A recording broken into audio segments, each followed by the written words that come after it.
The rumors of war began in taverns and markets first, whispered among merchants and travelers who carried half-truths and overheard secrets like precious cargo.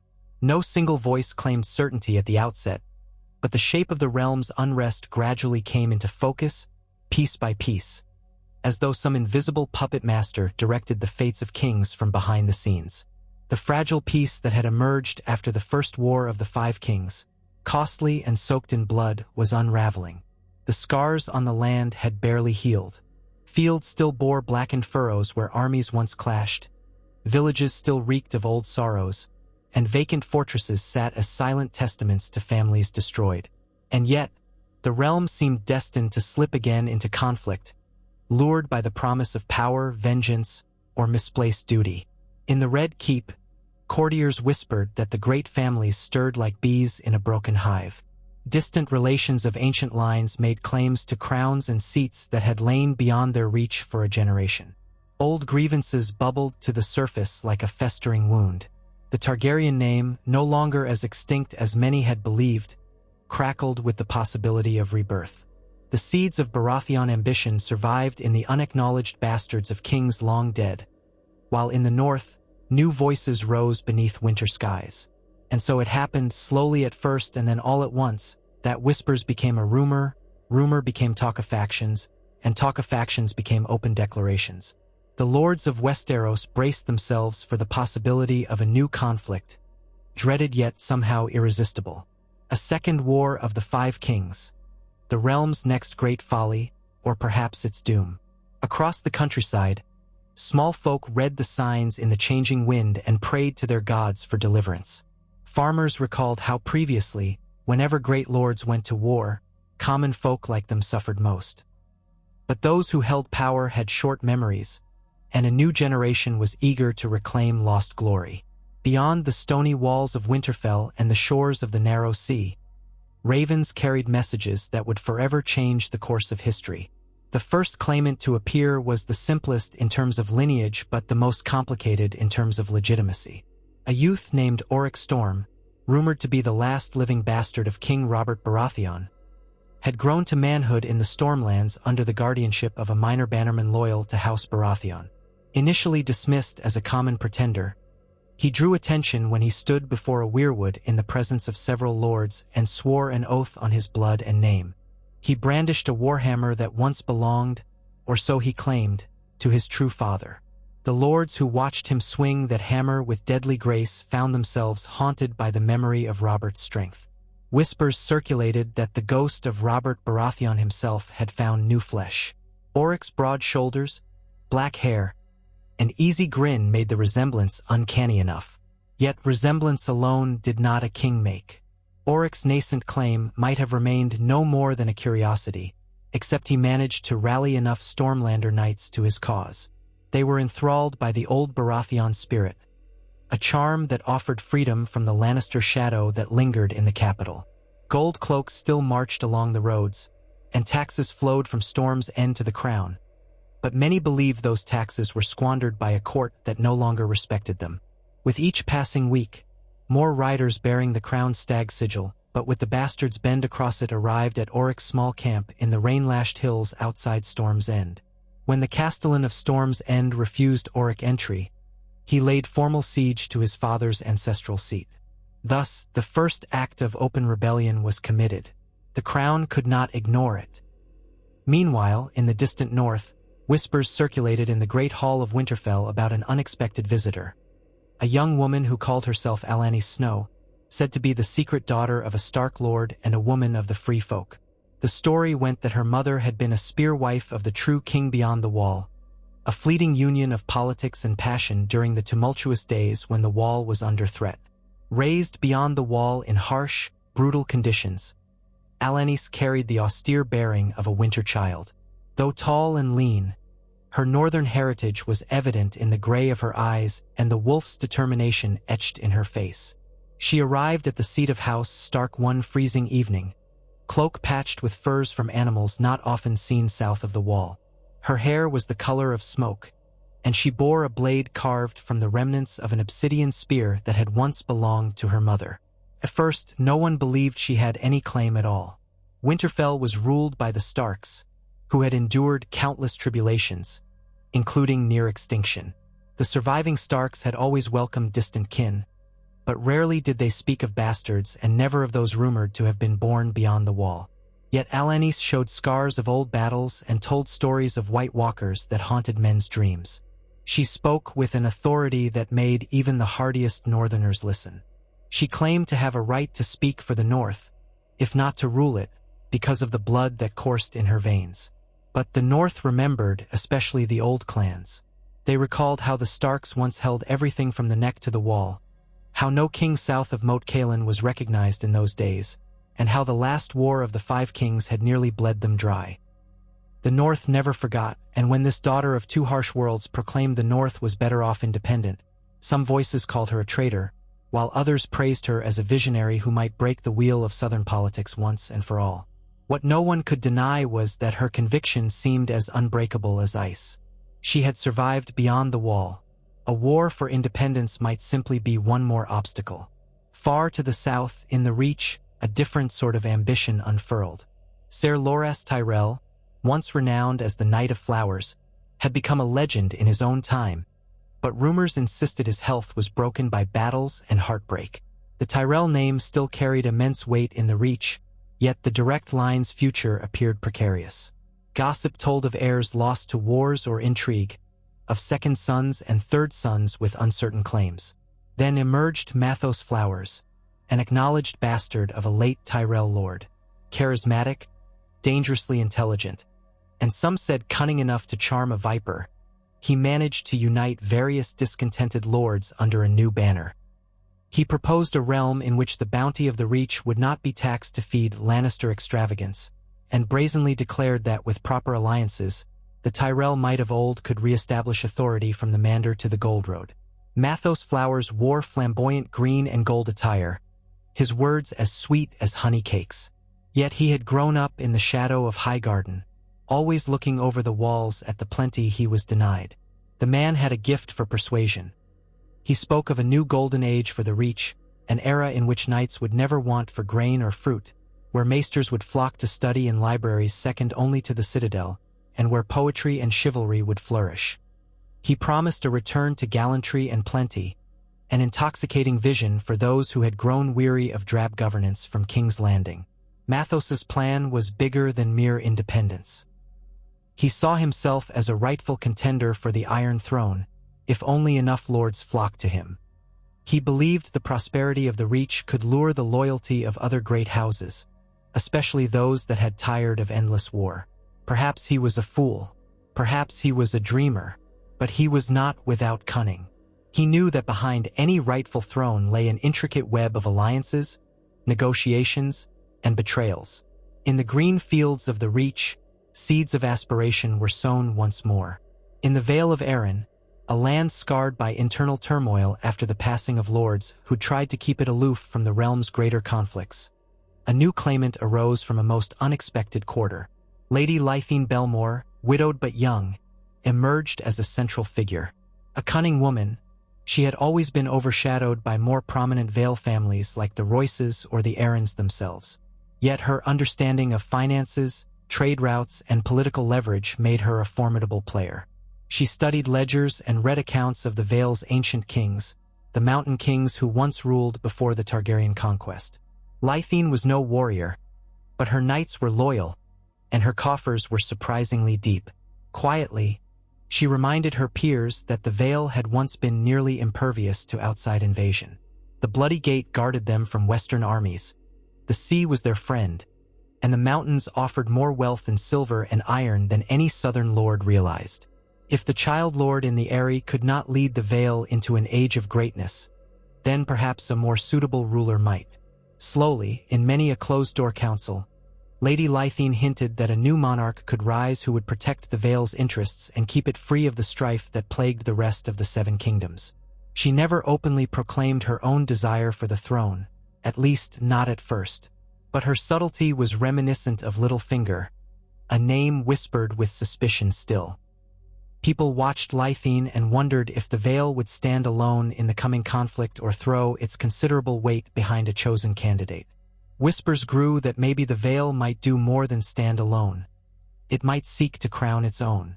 The fifth claimant was the most dramatic of all, for he arrived from beyond the sea bearing the very name that had shaken the foundations of Westeros for centuries: Targaryen.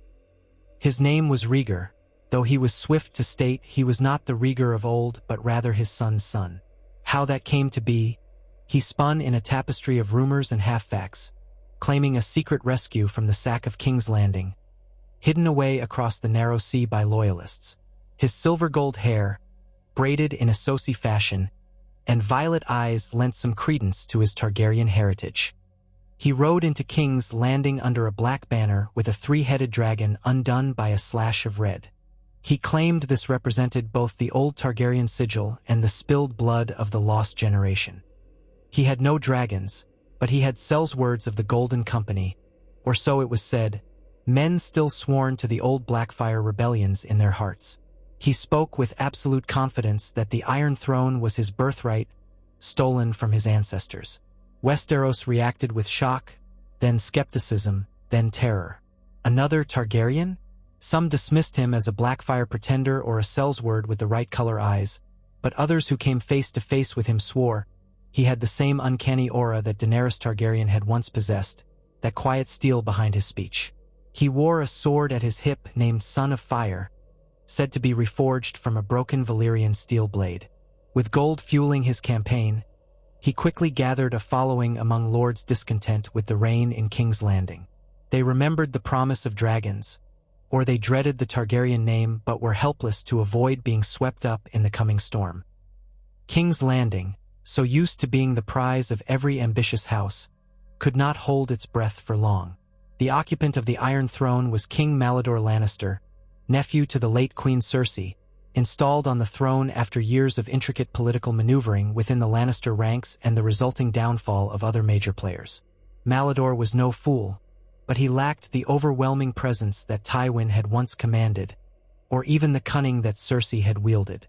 He was methodical, quiet, and unimpressed by pageantry. Yet even a prudent king could not ignore that 5 separate powers now made open or veiled claims to the throne. Oryx Storm in the Stormlands, Alanni Snow in the north, Mathos Flowers in the Reach, Lady Lythene Belmore, and potentially the entire Vale's hidden might. And this new Rhaegar Targaryen coming from across the sea with Sellswords at his back. Faced with these new claimants, Malador ordered his small council to prepare for the inevitable. Diplomats were dispatched to treat with each of the 5 in an attempt to weaken their alliances and discover their intentions. Gold was siphoned from the treasury to raise new levies. The city watch grew in number. The Red Keep's gates were fortified. Alliances, once shaky, might be revived with bribes or betrothals. Yet no matter how carefully Malador tried to tie each thread of this tapestry, the realm's lords saw the unraveling continue. The War of the 5 Kings would have a second act, it seemed, whether the king on the Iron Throne wished it or not. When the first skirmishes broke out along the Rose Road, they were small, inconsequential. Bands of Sellswords loyal to Mathos Flowers clashed with crown forces. 2 small villages burned. Farmers fled to the nearest keep, cursing whichever lord had started this madness. Loras Tyrell's distant cousins sent word to King's Landing that they had not authorized this violence, but all suspected otherwise. A spark had landed in the tinder, and the flame began to spread. Meanwhile, in the north, Alanni Snow held council with the great houses that remained loyal to the Starks. Some of these houses had grown suspicious of the south, claiming that the Iron Throne had failed to protect northern interests time and again. Others pleaded for caution, warning that open rebellion would only lead to more hardship. Winter could not be far off, and the north needed all its resources to survive the cold. Yet Alannis insisted that if the north did not stake its independence now, it would forever remain bound to southern conflicts. She argued that a north free of the Iron Throne could trade directly with the free folk beyond the wall, that it could establish its own laws without southern meddling, and that it would never again see a northern king bowed like a vassal. Her conviction resonated with certain lords, especially those who had lost kinsmen fighting Lannister armies in the previous generation. Though not all were convinced, a few decided to give her their swords and banners. The memory of Robb Stark's campaign lingered, this time tempered by lessons learned about trusting southern allies. Storm's End was another flashpoint. Auric Storm's siege caused a ripple of alarm across the Stormlands. The Castellan's forces within the ancient castle remained steadfastly loyal to King Mallador. But as the siege dragged on, hunger and hopelessness gnawed at them.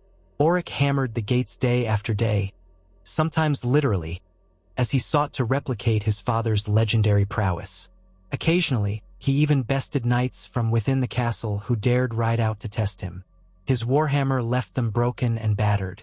This demonstration of might drew more sworn swords to his camp. Here was a man who not only claimed to be the son of the great Robert Baratheon but fought like him too. One night, a group of Stormlander knights loyal to Auric sneaked in through a postern gate. They took the Castellan by surprise, opening a section of the main gate. Auric led a charge that overwhelmed the defenders. By dawn, Storm's End belonged to Auric Storm. He climbed the battlements, hammer held high, a broad grin on his face. Black-haired, broad-chested, and triumphant, he shouted, "The stag is reborn!" Those who looked upon him said it was as if Robert himself had returned in younger form. The news reached King's Landing the next day, and Mallador Lannister realized that the cost of quelling this rebellion would be high indeed. In the Reach, Mathos Flowers capitalized on the confusion. He recognized that a war on multiple fronts would divide the crown's forces. He mobilized his loyal lords and knights, some compelled by gold, others by the chance for autonomy. He held grand feasts in newly secured castles, weaving tales of how the Reach would thrive once freed from Lannister oppression and the iron-fisted monarchy. In private, he may have had bigger dreams, the Iron Throne itself. But in public, he presented a humbler front, claiming only that the Reach deserved self-governance. He wrapped himself in chivalry, distributing lavish gifts to knights and small folk alike. The cunning bastard of Highgarden was well aware that goodwill would fortify his position, maybe more effectively than walls. Soon, bannermen started to refashion old Tyrell standards with a slight alteration. The golden rose, newly entwined with a stylized thorn to represent his bastard name.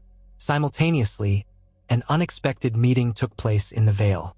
Lady Lythene Belmore entertained discreet envoys from both King Mallador and Rhaegar Targaryen.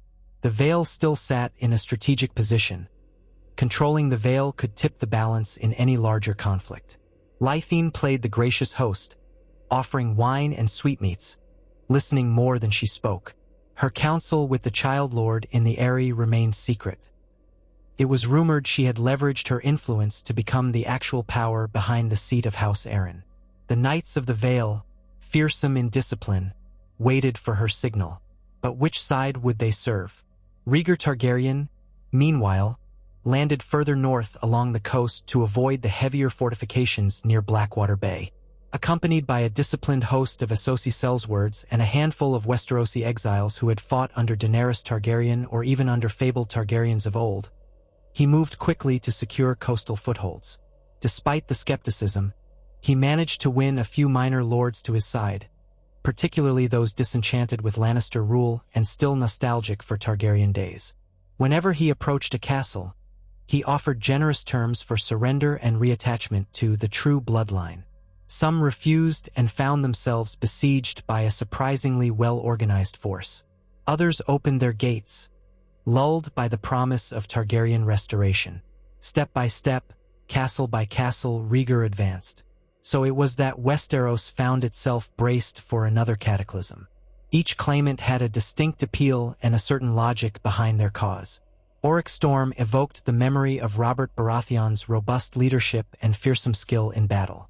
Alanis Snow championed northern autonomy and called upon the hardy resolve of the North to shake off southern shackles. Mathos Flowers appealed to the culture of chivalry and prosperity in the Reach, spinning visions of a new golden age.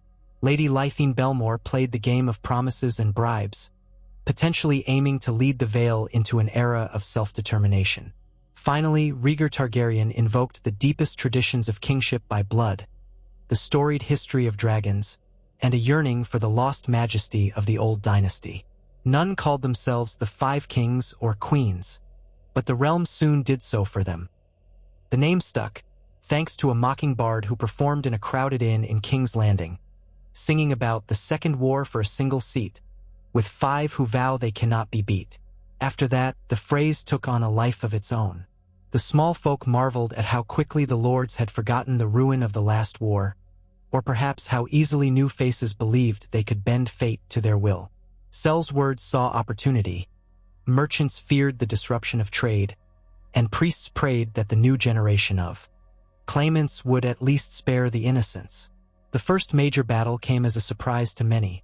The Battle of Tumbleton began when Mathos Flowers pushed northward to secure key crossings along the Mander, while King Malidor's forces sought to intercept him before he gained too great a foothold. A large Lannister host, bolstered by mercenaries from the free cities, set up a defensive line. Though Tumbleton had never fully recovered from the horrors inflicted upon it during the Dance of the Dragons generations ago, it remained a strategically important location. The charred fields and broken walls from that ancient conflict still told a grim story of dragonfire and devastation. Now, new armies came to shed fresh blood on that cursed ground. Mathos arrived in his signature emerald cloak, leading a cavalry charge that sparkled in the sun. For a bastard, he displayed a regal confidence. Flanked by knights sworn to his cause, he sought to crush Malidor's lines in one swift blow. Yet Malidor's general, a seasoned Lannister cousin named Ser Martin Lannister, had anticipated the cavalry assault. Crossbowmen and spearmen stood ready. The clash was brutal. Hoofs thundered against the earth, war cries pierced the morning air, and the ring of steel on steel reverberated. Mathos's men, though valiant, found themselves peppered with bolts and stymied by disciplined ranks of pikes. Dozens of horses fell, thrashing in agony, unseating their riders. The once proud charge buckled. But Mathos was no fool. He had a second line of infantry, well-trained and fiercely loyal. They surged forward while the Lannisters were still repositioning. And in that moment, a group of archers loyal to the Reach seized the vantage of a low ridge, raining arrows on Malidor's rear guard. Ser Martin tried to maintain order, but confusion spread. Some Lannister bannermen believed the day lost and began to flee. Others surged forward to protect the general. The result was chaos that Mathos leveraged expertly. Even when the Lannisters regrouped, the tide had turned enough for the self-declared champion of the Reach to claim the field. After hours of gruesome combat, Tumbleton was once again littered with the dead. Smoke rose from burning siege engines. The town's few remaining inhabitants wailed at the new horror visited upon them. Mathos emerged bloodied but victorious. His men cheered him as he surveyed the battlefield. Though the victory was costly, it sent a message to the entire realm. The Bastard of Highgarden was more than a pretender. He could defeat a Lannister army in open conflict. Ravens flew in every direction, carrying the news to King's Landing, to the Vale, to the north, and even to the Stormlands. The War of the Five Kings was truly underway. Oric Storm wasted no time. Having secured Storm's End, he led a portion of his troops westward, intending to challenge the Lannisters on their own doorstep. The man hungered for the same sort of glory that his father had gained at the Trident. He believed the Stormlands would rally further to his cause once they witnessed that the crown was not invincible. Lord Tarth and Lord Estermont remained cautious, unsure whether to declare for him, but with each of Oric's successes, their reluctance wavered. Word reached him of Mathos Flowers' victory at Tumbleton, which stoked both admiration and envy. Two bastards forging destinies in a realm that once spurned their kind. Perhaps an alliance would be possible. Or perhaps rivalry was inevitable. Simultaneously, Alani Snow advanced south from the Neck, accompanied by fierce northern warriors and a cadre of free folk who had followed her, charmed by her half-wild heritage. She refused to cross swords with any forces from the Vale, claiming she had no quarrel with them. Instead, her target was the crown's hold on Moat Cailin. The fortress, though mostly in ruin, still served as a choke point. Alanis knew that holding Moat Cailin would secure the north against retaliation from the south, but the crown had reinforced its garrison, suspecting that some northern rebellion might brew. A siege ensued, though it was not large by southern standards. The moat's defenders found themselves battling stealthy attacks at night, grappling with the cold and strange tactics of the free folk. Alanis took a page from the old stories of the North's savage cunning. She sealed off supply routes, harassed scouts, and turned the swamps themselves into a weapon. Despite these initial struggles, news from beyond the Neck indicated that the main Lannister host was too busy dealing with threats in the Reach and near the Stormlands. Relief for Moat Cailin would not come soon. The defenders, lacking numbers and morale, began to consider surrender. Alanis, for all her ruthlessness, promised safe passage and a chance for the soldiers to depart if they laid down arms. Some accepted, though others suspected a trap. Eventually, Moat Cailin capitulated. With the stronghold in her grasp, Alanis Snow gained a strategic advantage. The North was effectively sealed off from major invasion routes, granting her time to solidify her position and proclaim the independence of the North from all southern kings. The lords of the North had mixed reactions. Some joined her openly, while others waited to see if her cause would provoke the crown to unleash vengeance. But the tide appeared to be turning in her favor. In the Vale, Lady Lythene Belmore watched these developments from her small council chambers. She had orchestrated a cunning plan. Secretly, she courted Rhaegar Targaryen, while publicly she kept open channels with King Mallador. She advised the Child Lord in the Eyrie to remain neutral for the time being, promising that the Vale's moment would come. When Rhaegar extended an invitation for a parley at Gulltown, Lythene surprised many by agreeing to attend. The meeting was a delicate dance of words and innuendo. She studied Rhaegar in person. His silver hair, the way his violet eyes lit with inner fire when he spoke of reclaiming the throne. She also observed the discipline in his Sellsword captains, men who would bleed any foe for the right price. She recognized that Rhaegar's campaign was meticulously funded and had the weight of certain associate banks behind it. A Targaryen restoration, if successful, could be unstoppable, unless the Vale joined forces with the Lannisters or sought its own advantage. Rhaegar offered Lady Lythene Belmore a betrothal alliance. He would wed a suitable Arryn heir, or perhaps Lady Lythene herself if certain circumstances allowed. He spoke of forging a new realm under the old Targaryen banner, promising the Vale autonomy and respect for its mountain laws. Lythene listened but made no commitment. Instead, she teased the possibility that if Rhaegar proved victorious in a decisive battle, the Vale would provide support. Rhaegar, though impatient, recognized she was offering as much as a cunning power broker could in one sitting. They parted with guarded smiles. In King's Landing, Mallador Lannister found himself under siege not in a physical sense, but politically, militarily, and emotionally. His small council meetings turned fractious. The Master of Coin lamented the cost of raising new armies to fight battles in multiple regions. The Master of Whispers reported that half the realm suspected the king would fall soon enough. The Hand of the King, an elderly but steadfast cousin named Lord Daemon Lannister, insisted they must strike swiftly at one rebellion before it grew too large. But which threat was the most pressing? Mathos Flowers had just won a major battle at Tumbleton. Oryx Storm had seized Storm's End. Alanis Snow had locked down Moat Cailin. Rhaegar Targaryen was steadily gaining ground along the eastern coast, and the Vale's intentions remained a mystery. Mallador clenched his jaw in frustration. The Lannister gold mines no longer yielded as much as they once did, and the crown was heavily in debt. Still, the Iron Throne demanded presence and strength. The king commanded Lord Daemon to assemble a fresh host and march on the Stormlands to crush Oryx Storm. In the same breath, he dispatched a request to the Reach's loyal lords to check Mathos's advance.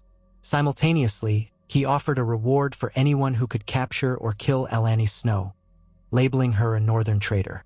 And he began forming a naval force to repel Rhaegar Targaryen's Sellsword army before it could encroach any further inland. 100 tasks for a realm that had trouble accomplishing even one. Yet Mallador believed that, if he could keep them divided, he might pick them off one by one. Lords loyal to the Lannisters found themselves stretched thin, and many dreaded the possibility that if one rebellion was put down, another would only grow stronger. For the small folk, it was a familiar misery. Men marched, crops were stolen, taxes raised, and each passing band of soldiers might be friend one day and foe the next. Famine threatened areas struck by pillaging armies. Disease, the perennial companion to war, began to spread in pockets. The 7 kingdoms might have survived the first war of the 5 kings, but this second iteration threatened to be even more chaotic. Auric Storm's next move was to stake a claim at the King's Road. If he could control major crossings near the Crownlands, he could launch raids that might unnerve King's Landing. His newly formed war council consisted of old Baratheon bannermen, eager to reclaim the days when the Stormlands had sat on the throne. Many were the same families that had followed Robert. They whispered that perhaps the realm needed a strong, straightforward warrior king, free of Lannister machinations. Yet intelligence suggested that a large crown army under Lord Daemon Lannister marched to meet them. Auric and his captains debated whether to take the fight to them or wait in fortified positions. Ultimately, Auric, channeling the boldness of his father, decided to meet them in open battle. He marched his men to the plains east of Bronzegate, hoping to catch the Lannisters while they were still assembling siege equipment. The armies collided on a cold, windy morning. Banners of the stag faced banners of the lion. Auric's warhammer proved as lethal as rumored. Leading from the front, he crushed armor and bone, inspiring his men to fight ferociously. Daemon Lannister, older but still sharp, commanded from a more central position, trying to maintain discipline in his ranks. The pitched battle lasted from dawn till dusk. For every moment that Auric's fury pushed the Lannisters back, Daemon's well-trained knights and archers would countercharge, stabilizing the lines. The ground became slick with mud and blood. War cries mingled with the shrieks of dying horses. Neither side gained a clear upper hand. As dusk fell, both armies disengaged, exhausted, battered, and uncertain of who could claim victory. Casualties lay thick upon the field. The next day, Daemon Lannister decided to withdraw under cover of darkness, preserving his men for a renewed campaign. Auric Storm, too bloodied to pursue effectively, let them go. The battle was inconclusive, yet it highlighted that Auric's challenge was far from a mere upstart's rebellion. Mathos Flowers pushed further north, capturing smaller keeps and forging alliances with restless lords who chafed under the Lannisters. Some trifling houses swore fealty just to avoid looting, while others genuinely believed in the chivalric vision he sold. But trouble brewed in Mathos's ranks as well. Ambitious knights began murmuring about their own glory. Lesser lords wondered if Mathos was truly the leader to unify them. After all, a bastard might inspire some, but to others it was an insult to the 7 to have a bastard crowned. Mathos had to tread carefully, continuing his lavish feasts and promises of honorable conduct while punishing those who defied him. War had a way of eroding illusions of chivalry. Prisoners began to be ransomed, or in some cases quietly executed if they posed too much of a threat. Alanna Snow secured her hold on the neck and began a slow march south. She sought alliances beyond the north, sending emissaries to the Riverlands. Lord Tully, once a major figure, had grown weak in influence after the last war and had not recovered fully. Some smaller Riverlands lords, however, found the idea of a strong alliance with the North appealing, especially if it kept them from the crosshairs of the Lannisters. Alanna displayed a harsh practicality. She did not promise them chivalric feasts or gold. She promised a better future free from southern domination. Some found that compelling enough. The Targaryen pretender advanced inland, capturing Harrenhal in a sudden strike. The ancient, cursed fortress, though largely ruinous, offered a symbolic victory. Rhaegar Targaryen planted his black and red banner atop the tallest tower, claiming it for House Targaryen. Some recalled how many Targaryens had been drawn to that fortress, or undone by it. A gloom settled over his men, but Rhaegar used the legend of Harrenhal to rally them instead. He argued that if the greatest fortress in the Riverlands could fall to him, so could the rest of Westeros. Strategically, Harrenhal also gave him control over key crossroads, letting him strike west toward the Lannisters or south toward the Reach or the Crownlands. Lady Lythene Belmore bided her time. She quietly consolidated power within the Vale, ensuring that the Knights of the Vale were loyal to her above all. The Child Lord in the Eyrie seemed more a figurehead by the day. Whenever she spoke to him, she wore a kindly smile, carefully guiding him to approve her suggestions. She even arranged a betrothal for him to secure new alliances, all in the name of the Vale's stability. Meanwhile, a clandestine network of ravens and riders traveled from the Eyrie to the outside claimants. She weighed the advantage of allying with either the Targaryen or the Crown, or perhaps forging a pact with Mathos or Auric. Each day, the realm shifted as new battles were fought. The Vale could tip the balance, so she played them all, gleaning promises and conditions. Yet she knew that eventually, she would have to choose. For now, neutrality kept the Vale's fields unburned and its nights fresh. It was at this juncture, with the realm in full upheaval, that an old rumor flared back to life: the possibility of dragons. Someone in Rhaegar's entourage whispered that eggs from the time of Daenerys Targaryen had been unearthed in Essos. Another rumor claimed that a red priestess traveled with his host, seeking to awaken dormant flames. King Malador dismissed these rumors as nonsense, but the effect on the small folk was potent. The idea of real dragons returning to Westeros rekindled old fears and hopes. Some outlaws raided villages shouting that the dragons would burn them all unless they pledged fealty to the true Targaryen. Others welcomed the rumor, believing a Targaryen with dragons could end the war swiftly. The sense of dread and wonder spread. In response, Alanna Snow sent word that she feared no dragon, as the North had endured worse. Auric Storm mocked the notion, claiming a proper swing of his hammer could fell even a dragon. Mathos Flowers neither dismissed nor embraced the rumors, but he began to reinforce stone towers, just in case.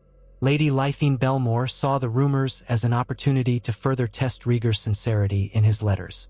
Was he truly in possession of such a fearsome weapon, or was it a mere tale to sow confusion? Then came the tragedy at Maidenpool. In a swift assault, Rhaegar Targaryen's forces surrounded the town, intending to capture it as a stepping stone toward the Crownlands. The town's defenders attempted to parley, but miscommunication led to violence. A portion of the Golden Company stormed the gates prematurely, and panic ensued inside. Smoke and screams filled the night. By morning, Rhaegar entered the town to find chaos. The local sept had burned with dozens of innocents still inside, and rumors spread that the Targaryen sellswords had committed atrocities in the confusion. Rhaegar, visibly shaken, executed a handful of the most implicated sellswords, insisting that such behavior was not sanctioned. But the damage to his reputation was done. Many in Westeros now whispered that the Targaryen had shown his true colors, that like the Mad King, he would burn cities rather than negotiate. Indignation and fear spread, forcing Rhaegar to adopt a more conciliatory strategy in subsequent conquests. Near the same time, Mathos Flowers engaged in a second major battle against a new crown force, this time led by a prominent lord from the Westerlands, Lord Braxton Craighall. Having learned from Tumbleton, the Lannisters fielded more cavalry. The engagement took place near Bitterbridge, a crossing with great strategic significance. Though Mathos's men fought valiantly, the enemy's numbers and discipline made the day uncertain. The battlefield was a patchwork of muddy trenches and scattered woodland, complicating cavalry maneuvers. For hours, the advantage seesawed. By nightfall, both sides withdrew without a decisive victory. Casualties were high for both, and the land was further ravaged. Mathos felt frustration gnaw at him. He had intended another glorious victory to fuel his legend, but reality proved stubborn. Auric Storm, too, found his momentum slowed. Lord Daemon Lannister's army, though wounded, had regrouped. Skirmishes around the Stormlands turned vicious. Old feuds among lesser Stormlander houses surfaced, with some siding with Auric, others with the Crown. The region fractured into micro-conflicts, making large-scale action difficult. Auric's war council began to run short on supplies, especially after Lannister raiders targeted supply lines. The bold young man felt the sting of adversity. His father's memory was a weight on his shoulders. He was expected to match Robert's triumphs, but the new war was far more complex, with multiple claimants and shifting loyalties. For Alanna Snow, the slow push southward remained methodical. The Northern Army advanced with caution and discipline, capturing a series of minor Riverlands holdfasts that surrendered when faced with the combined threat of the Northmen and the Free Folk savagery. Yet the Riverlands were in flux, with Rhaegar also pressing from the east and some lords remaining loyal to King Malador. Alanis received envoys from these lords, seeking terms or clarifications about the North's intentions. She reiterated her primary goal: independence for the North, not conquest of the entire continent. However, she also recognized that the war might force her to take more territory than she wanted, simply to secure her borders. Some in her ranks, especially among the free folk, chafed at the idea of negotiation. They had crossed the wall to embrace a new land free of constraints. Conquest or no conquest, they cared little for southern niceties. All the while, Lady Lythene Belmore honed her delicate balancing act.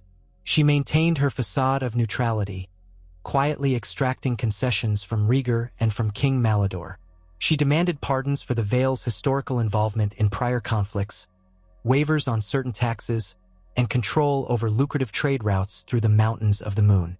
Neither side could afford to alienate her completely, so they humored her demands, for now. The Vale kept its swords sheathed, but each knight was ready. Crossbows were prepared, supply caches hidden among the peaks, and war galleys anchored at Gulltown. If the Vale moved, it would move decisively. In King's Landing, the tension was palpable. The city's population swelled with refugees fleeing the war-torn countryside. Crime rose in the cramped streets, the Gold Cloaks struggled to maintain order, while the Red Keep thrummed with fear and suspicion. King Malador found himself increasingly isolated, with only a handful of loyal advisors left. He ordered new fortifications for the capital, recalling how previous wars had nearly brought the city to its knees. He also tried to recruit fresh sellswords from across the narrow sea, but many of the most reputable companies had already joined one or another faction. Those that remained demanded exorbitant fees, and the crown's coffers were dangerously low. The Faith of the Seven took a stance of cautious neutrality, urging peace but preparing for the worst. The High Septon delivered sermons warning that the gods would judge those who brought death to the innocent. Yet the High Sparrow of old was gone, and the Faith's influence, though still formidable, could not easily quell the fires of ambition. Many Septons in the countryside strove to protect their congregations, even as bands of marauders visited violence upon them. At length, the realm reached a boiling point. The Second War of the Five Kings had raged through skirmishes and a few notable battles, but all sensed that a cataclysmic confrontation loomed. Alliances had shifted, armies were fatigued, and food supplies grew short in many territories. Rumors that Rhaegar Targaryen might attempt a grand assault on King's Landing set every watchful eye on the Crownlands. Others believed Oryx Storm would try to unite with Mathos Flowers, forging a bastard alliance that might take the capital by storm. Alanis Snow focused on the Riverlands, determined to carve out a buffer zone that would secure the north. Lady Lythene Belmore remained the enigma, the deciding factor that no one could predict. But all recognized that one final push might decide the fate of the realm, if only for a time, for the intrigues of Westeros were never fully resolved. Then a raven arrived at the Red Keep, bearing shocking news. An invitation from Rhaegar Targaryen to all the major claimants, requesting a grand parley in the ruins of Harrenhal, a place famously associated with curses and ghosts. He suggested an armistice to discuss a potential peaceful resolution, or a single grand contest of champions that might spare thousands of lives. Some, like Oryx Storm, scoffed. Others, like Mathos Flowers, saw a chance to demonstrate his chivalry. Alanis Snow dismissed it as a southern ruse at first but hesitated to reject the possibility of averting more bloodshed. Lady Lythene Belmore was intrigued. Harrenhal's old grandeur made a fitting stage for a spectacle that might determine the future. King Malador was torn. Accept the offer and risk walking into a trap, or ignore it and appear the stubborn villain. Throughout the Seven Kingdoms, common folk wondered if this parley might avert another wave of catastrophic battles. Soldiers, exhausted from months of fighting, hoped for a respite. Lords debated the wisdom of trusting a Targaryen pretender. Nonetheless, ravens flew to every corner of Westeros, each carrying that bold request for an unprecedented gathering of claimants. No one knew whether it would usher in peace or spark an inferno. The ghosts of Harrenhal, if they existed, might soon witness a meeting that would rival the most momentous councils in history. Auric Storm was the first to publicly accept, surprising many. He relished the idea of a grand contest of arms, certain in his own prowess. He believed that, if it came to single combat, he could break any man's bones with his hammer. Mathos Flowers soon followed suit, seeing an opportunity to prove his legitimacy and perhaps strike a bargain. Alanny Snow was the last to respond, finally agreeing out of pragmatic reasons. She wanted to gauge the true power of Rhaegar Targaryen and measure these other pretenders face to face. Lady Lythene Belmore, even though she maintained official neutrality, agreed to come as an observer, citing her role as a possible mediator. King Malidor hesitated, but seeing the tide of opinion, he decided that refusing would appear weak. He sent word that he, too, would arrive with a contingent of loyal knights. So it was decided that all roads led to Harrenhal once again. Each claimant prepared for the assembly with a mix of wariness and hope, mindful that many a lord had died in those cursed halls. The Second War of the Five Kings, so chaotic and destructive, paused momentarily, each faction holding its breath. Soldiers stood down from their battles, though they remained armed. Civilians whispered prayers. And in the ruins of a fortress that had once been melted by dragonfire, the fate of the realm seemed poised on the edge of a blade. Fate, however, had no regard for parley or peace. Even as the claimants prepared to gather, new intrigues, betrayals, and ambitions brewed below the surface. Sellsword captains schemed. Minor lords struck clandestine deals to break from one claimant and join another. In lonely keeps and merchant caravans, ravens continued to fly, each message a potential spark. The armies of Auric Storm, Alanny Snow, Mathos Flowers, Rhaegar Targaryen, and King Malidor Lannister watched the horizon, uncertain whether this grand parley at Harrenhal would end with handshakes, heralding peace, or with unsheathed swords, ushering in an even deadlier phase of the war. Yet, for a fleeting moment, that hush of expectation blanketed the Seven Kingdoms. War horses stomped in their stables, blades were sharpened, and scouts reported the movements of traveling retinues. Who would lead the charge if negotiations broke down? Would the veil finally reveal its hidden allegiances? Would a rumored dragon egg hatch, turning the tide in Rhaegar's favor? Or would the combined might of the Lannisters and their bannermen crush all challengers? No one could say. Westeros stood on the precipice, as it always seemed to do, courting destruction under the weight of its own legends. The days leading up to the parley were tense with rumor and speculation. Alanny Snow journeyed south with a small, elite guard, her cloak of direwolf fur marking her as a true daughter of the North. Auric Storm traveled with his loyal knights, his black hair whipped by the wind, hammer strapped to his saddle in plain sight. Mathos Flowers rode in a procession of bright green banners, scattering rose petals before him, as if preparing for a tourney. King Malidor advanced with a retinue of red and gold-clad knights, grim and silent as they wondered if they escorted their king to his doom. And Rhaegar Targaryen arrived from the west, accompanied by men in black and gold cloaks, the banners of his supposed house flapping overhead. When the castle of Harrenhal's ruins loomed in the distance, each party felt the weight of history pressing down upon them. The sheer black towers reached skyward like jagged teeth. The scars of dragonfire were still visible along the melted stone. It seemed a fitting stage for a drama that could reshape the Seven Kingdoms yet again. Torches flickered in the great courtyard, revealing partial repairs that had been hastily done to accommodate this summit. Within those charred walls, a single banquet hall stood partially intact, large enough for the various delegations to assemble without being entirely exposed to the elements. Tapestries had been hung to hide crumbling sections of masonry, and fresh rushes were laid on the floor. It was a meager attempt to cloak ruin in dignity. No one disarmed completely, despite the pretense of safe conduct. Scattered knights and guards stood vigil along the perimeter. Sellswords lounged, hands near their hilts. The tension was suffocating. Courtiers and advisors hovered, ready to leap in if their lieges' negotiations faltered or to shield them if swords were drawn. The only thing that all could agree on was that they must at least attempt to talk. Thus, On a chill afternoon beneath the watchful gaze of gods and ghosts, the 5 claimants stepped into the half-lit hall, each flanked by a small retinue. The air carried the scent of old ashes and freshly spilled wine. The battered heart tree in the gods' wood behind Harrenhal rustled in a sudden gust of wind, as if it, too, anticipated what was about to unfold. For a moment they stood there, 5 souls with designs on a single throne. Auric Storm, the hammer at his side, scanning the room like a battlefield. Alani Snow, a wolf's cunning in her gray eyes. Mathos Flowers, cloak draped elegantly, a charming smile ready. Rhaegar Targaryen, regal in black and red, every inch the exiled prince he claimed to be. And King Malador Lannister, the crown glinting atop his golden hair, jaw set with tension. Surrounding them, swirling in the shadows, were advisors, guards, and watchers from across the realm.